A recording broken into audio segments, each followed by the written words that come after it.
सामने भाई ये आपकी मारुति सुजुकी फ्रॉन्क्स का डेल्टा वेरिएंट आपके सामने खड़ा है। आइए इसका एक क्विक साउंड मैं आपको सुना दे रहा हूँ, इसके 4 स्पीकर से कैसा साउंड आता है।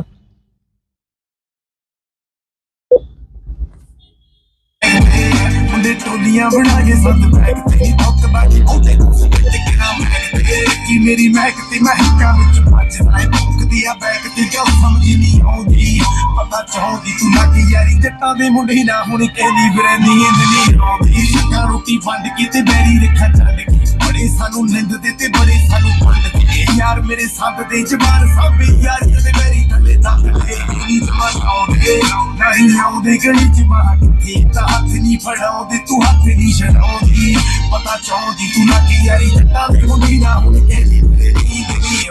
हथ पया उदड़े रकाने वाले रखने